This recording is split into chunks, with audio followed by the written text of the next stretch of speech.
Bien, señores, el día de hoy vamos a dar por terminada la unidad que evaluamos el 29 de abril.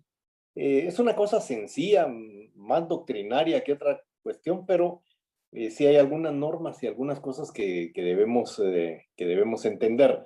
Eh, Hoy vamos a hablar sobre la obligación natural. La obligación natural, bueno, recuérdense que la base de nuestro derecho es el derecho romano. Y entonces, obviamente, pues tenemos que recurrir a un poquito de la historia de qué es lo que sucede y por qué razón es que el derecho natural ha influenciado tanto en el derecho nuestro. Pero en Roma había dos derechos, ¿se recuerdan ustedes? El derecho civil y lo que se conocía como el derecho natural. Dentro de lo que era el derecho natural, la diferencia con el derecho civil era la acción. En el derecho civil hay acción, hay posibilidades de que el acreedor actúe, que el deudor se pueda defender. Es decir, existía ya esa relación que hoy vemos en el derecho procesal, en donde una persona pues reclama y la otra persona se defiende. En el derecho romano, pues también existía eso en el derecho civil, no así en el derecho natural, porque en el derecho natural había un grupo de personas que no se podían defender, no tenían esa posibilidad de entrar a esa litis.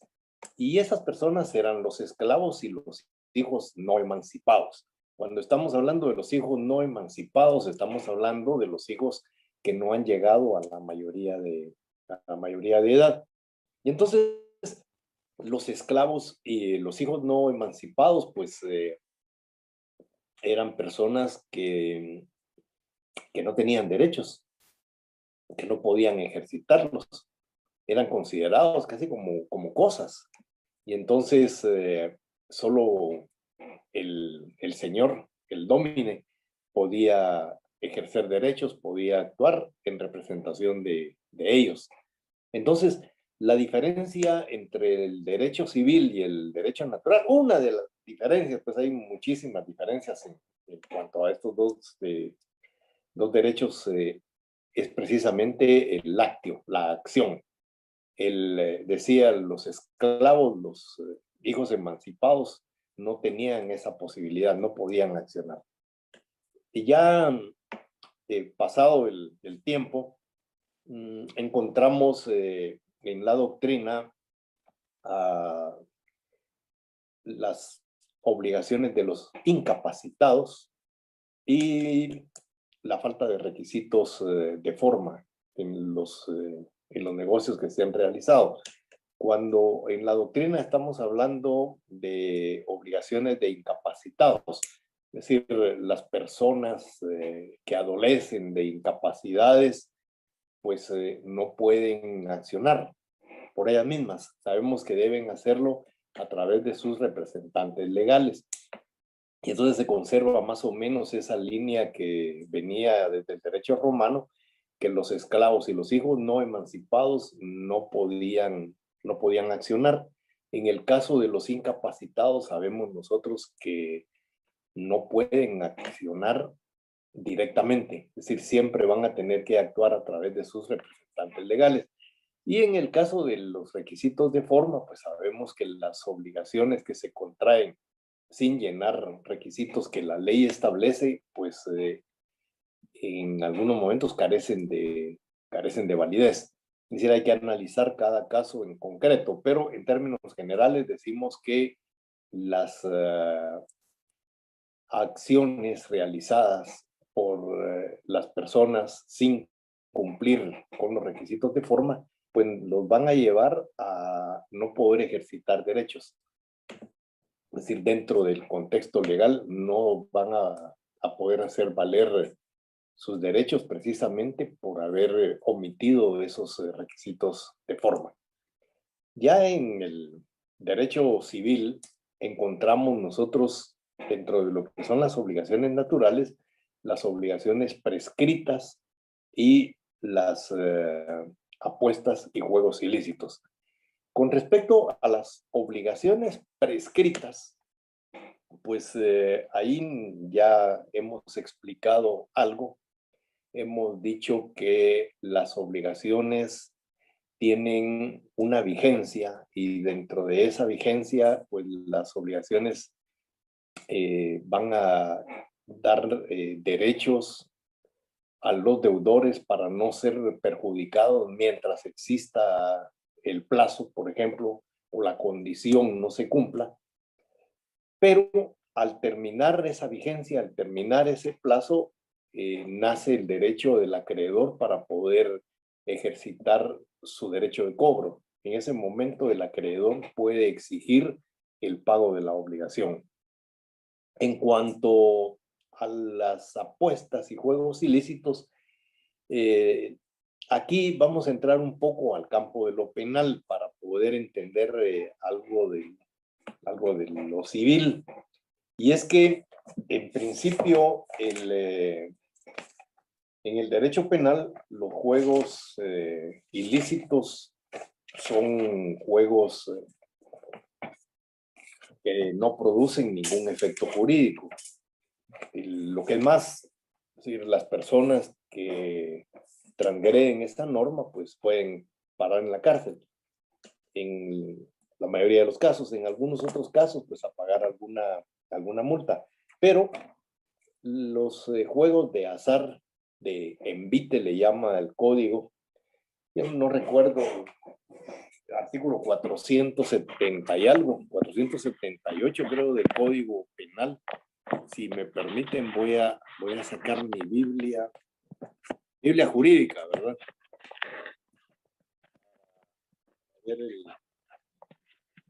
el artículo. Lo que yo veo en el Código Penal es que no existe una definición como tal de lo que es un juego ilícito. Y entonces deja las puertas abiertas a muchas interpretaciones. Cuando estamos hablando de juegos ilícitos, nos estamos refiriendo así, de una manera muy sencilla, a los juegos prohibidos por la ley. ¿Y cuáles son los juegos prohibidos por la ley? El artículo 477 dice juegos ilícitos.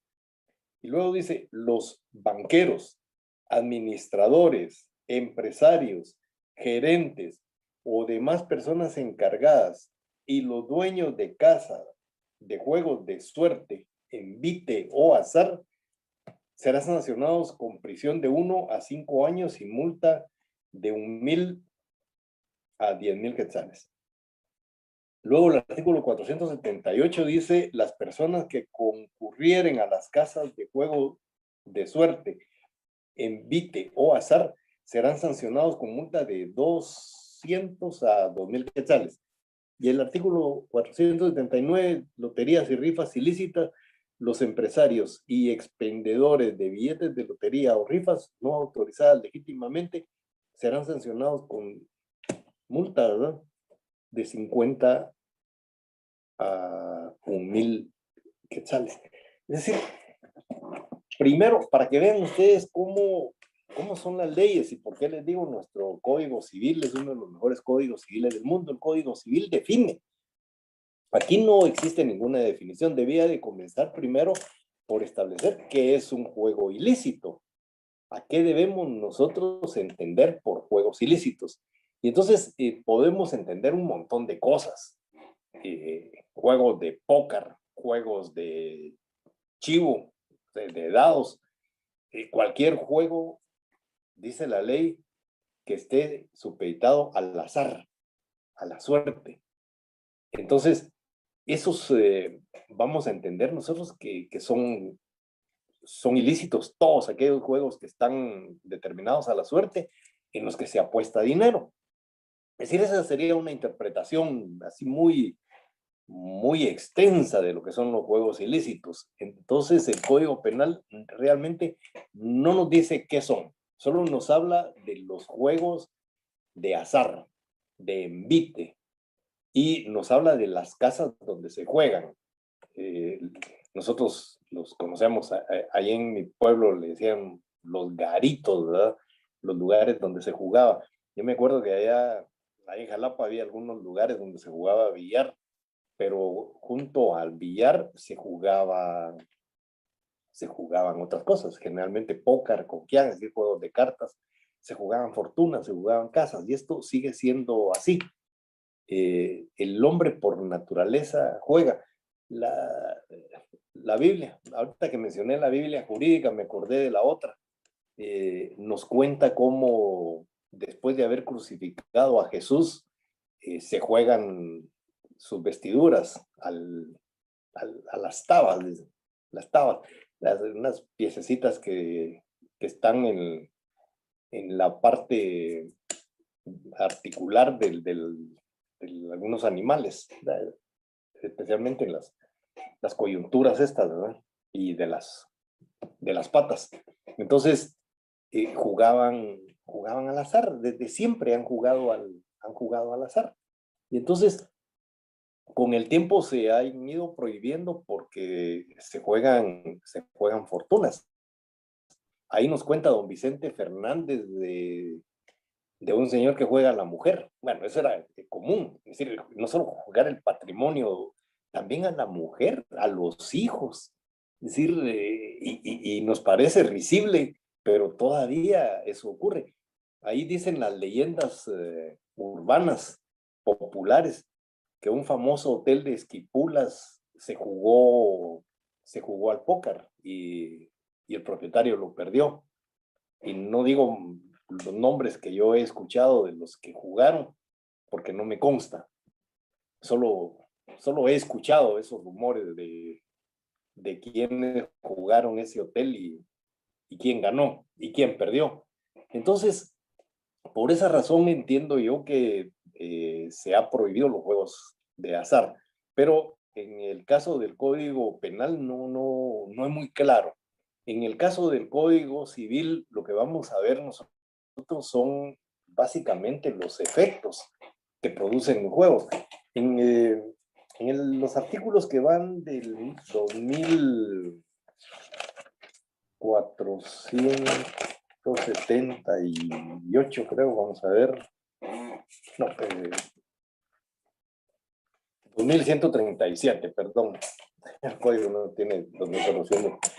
El artículo 2137 dice: la participación o interés en una lotería o rifa solo se acreditará con el billete o documento legalmente expedido. Sabemos que así se juega, pero ¿en dónde está el tema de lo ilícito?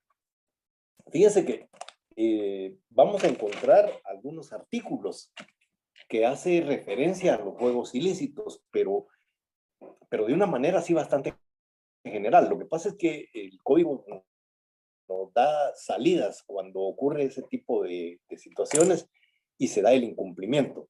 También decía yo a don Vicente Fernández, no vayan a creer que solo don Vicente Fernández me gustan sus canciones, desde luego que me gustan, ¿verdad? Pero hay algunas cuestiones ahí como muy populares y que pueden servirnos para el caso. Y es que él dice en alguna de sus canciones que las deudas de juego son deudas de honor. Porque eso es lo que son realmente. Las obligaciones naturales son deudas de honor, se equiparan mucho a las deudas morales, sin ser realmente unas obligaciones morales, pero son deudas de honor, se pueden pagar o no pagar. Es decir, cuando hay una obligación que ha prescrito, ya no existe la coercibilidad, ya no existe la posibilidad de ejercitar un derecho por la vía judicial. Entonces, el deudor, si quiere, paga.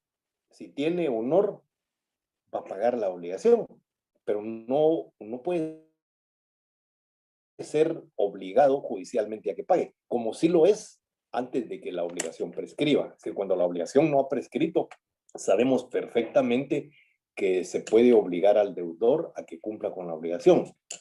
Caso contrario, el acreedor se hará pago con su patrimonio. Así es el artículo 1329, creo, si no estoy mal. Las obligaciones personales se garantizan con el patrimonio del deudor. Entonces, el acreedor puede hacer suyos en pago los bienes del deudor, desde luego a través de una acción judicial. Por eso hablamos de la acción como uno de los elementos que tenía el derecho civil romano, no así el natural. Entonces, cuando una obligación prescribe, no se puede ejercitar judicialmente ese derecho. Sabemos que las deudas se pagan y las deudas de juego se cobran. Y en algunos casos, como decía don Vicente Fernández, son deudas de honor y hay que pagar, o lo hacen a uno pagar, pero ya no por la vía judicial.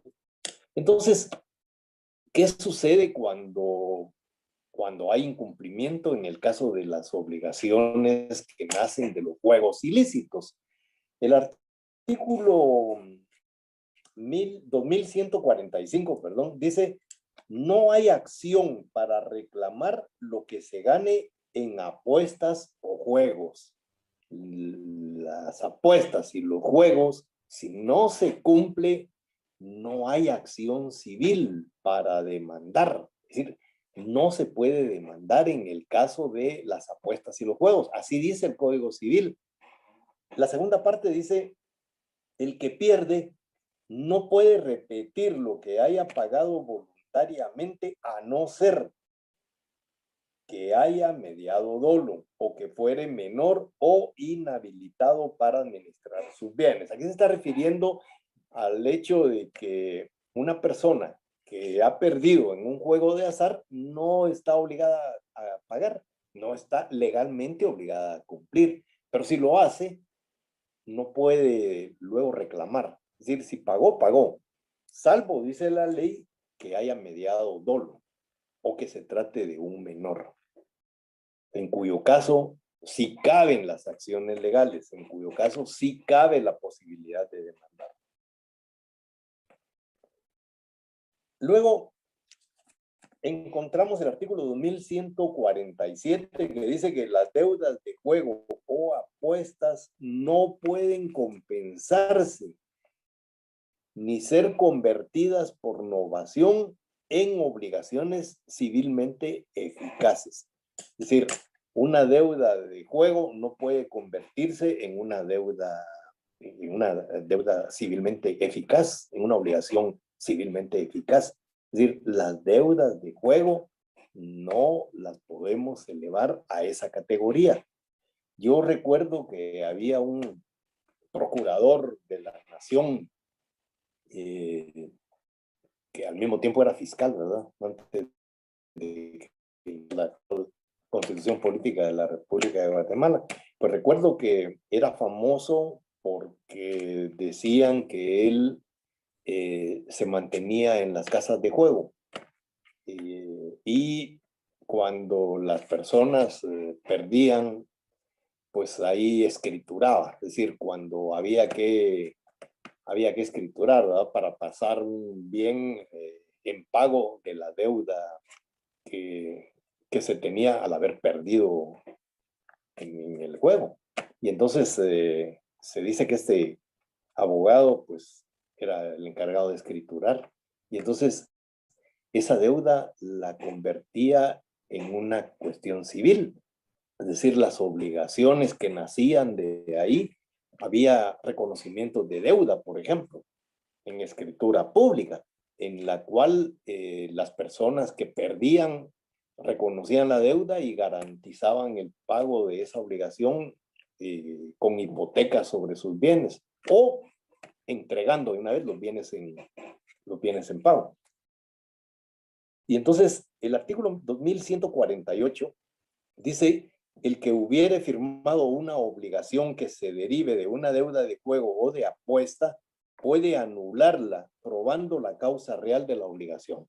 Es decir, una persona va a jugar, pierde, entrega la casa, hace escritura sobre la compraventa de la casa, pero la ley lo faculta para que demuestre que no hubo ningún negocio eficaz civilmente. Es decir, no hubo una compraventa. Se hace un contrato de compraventa, pero ese contrato de compraventa es nulo, de pleno derecho. Cuando veamos más adelante la simulación, vamos a entender un poquito más este tema.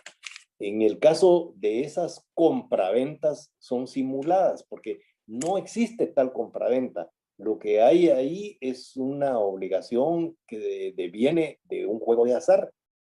La persona perdió y lo que había apostado era la casa, pues entonces se entrega la casa. Pero para que ese bien inmueble pase a propiedad del ganador y pueda inscribirse en el registro de la propiedad, tiene que haber una figura legalmente eficaz, civil, y entonces las figuras ahí serían, qué sé yo, una compraventa, una donación, una permuta, una cesión o por herencia. Es decir, con esos derechos adquiridos de esa manera, pues se puede inscribir un bien, pero no podemos inscribir un bien y que en la escritura pública diga que ese bien se adquirió por haber sido ganado en una apuesta.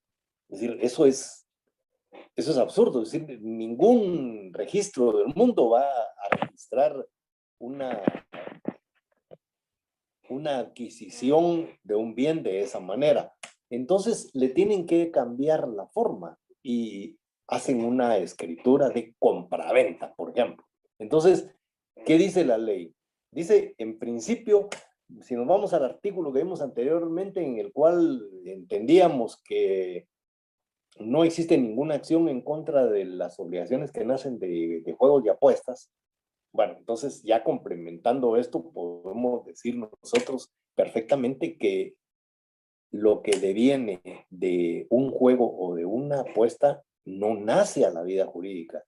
Y por lo tanto es que el artículo 2148 dice, el que hubiere firmado una obligación que se derive de una deuda de juego o de apuesta, puede anularla, probando la causa real de la obligación. Es decir, tiene que probar que, que lo que hubo fue una apuesta y que perdió y que tuvo que firmar una escritura de compraventa para la entrega. Entonces, ahí todo eso es nulo desde el principio. ¿En dónde se encuentra la nulidad? En la apuesta, es decir, en el juego de azar, en lo que el artículo del artículo 477 en adelante, tres articulitos, dicen que es ilegal. Entonces, lo que es ilegal no puede nacer a la vida jurídica. Todo lo que es contrario a la ley, dice el artículo 1301, es nulo de pleno derecho.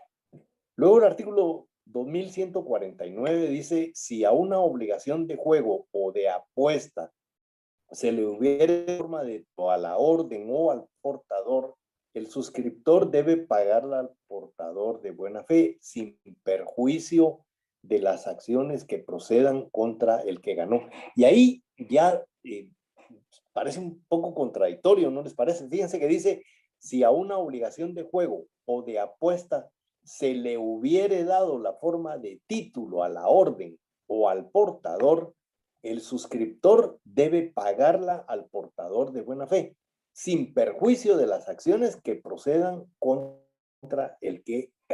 Esta norma es una norma antinómica, esta norma riñe con lo que hemos visto del derecho. ¿Por qué?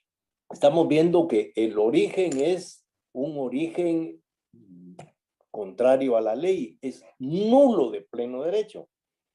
Y entonces, si vengo yo y lo que me están entregando lo endoso, es decir, me entregan, qué sé yo, un carro, me dan el título de propiedad del vehículo y yo se lo endoso a otra persona, eso sí vale.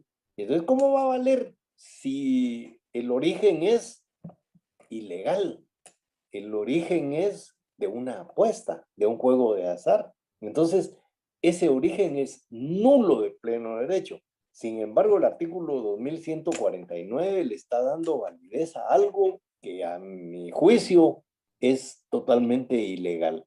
Esta es una norma, les digo, antinómica porque choca con otras normas, incluso normas constitucionales que son de superior jerarquía. Entonces, esta, esta norma pues es una de las tantas que tiene el Código Civil en el cual se debió haber planteado ya una inconstitucionalidad. Pero nadie la plantea. Ni yo tampoco, no tengo ningún interés en plantearla. Probablemente el día que me toque algún caso, aunque lo dudo, yo ya me estoy retirando del litigio, eh, me llegara alguna situación como esta, pues, probablemente invoque la nulidad de esta norma. Pero mientras tanto, ahí está y está vigente. Y la otra del artículo 2150, que esta sí ya la he señalado, dice, cuando las personas se sirvan del medio de la suerte para dividir cosas comunes o terminar cuestiones, producirá en el primer caso los efectos de una partición legítima y en el segundo los de una transacción. Aquí no hay un juego ilegal, no es un juego de apuestas. Sencillamente no es un juego, que sí estamos dejando a la suerte el poder resolver un problema, eso sí es cierto, pero no se está apostando nada, es decir, no hay un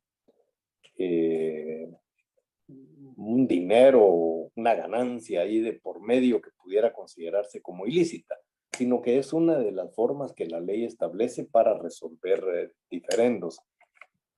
Ahí no hay ningún problema. Entonces, el único problema que veo yo en este articulado es el 2149. A mi juicio, esto es nulo. Eh, hay que analizarlo bien. ¿Por qué razón puede que esta norma exista? Es por el hecho de afectar a un tercero de buena fe.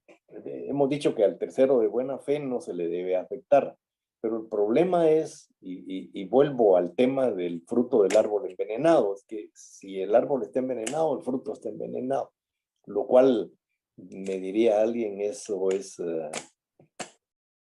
discutible, porque hay algunos árboles que son venenosos y producen frutos que son comestibles y que son sabrosos incluso.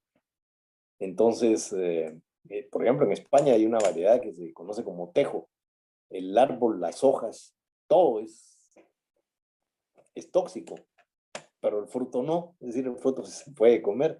Es decir, mucha gente la han envenenado con este árbol, ¿verdad? Haciendo su té, su tomita de tejo. Y la gente se muere, pero el fruto sí se puede comer. Y entonces, aquí lo que busca el artículo 2149 es no afectar al tercero. Pero el problema es el origen. Ahí es donde yo encuentro la nulidad, porque el artículo 1301 dice que son nulos de pleno derecho todos los actos contrarios a la ley. Y entonces, si el acto del cual deviene esa obligación es contrario a la ley, para mí es nulo de pleno derecho. Que se afecta a un tercero, desde luego que se va a afectar al tercero, pero ni modo. Entonces, señores, un par de minutos estoy trasladándoles el link para que nos pongamos en contacto y entonces vamos a resolver todas las dudas que tengan.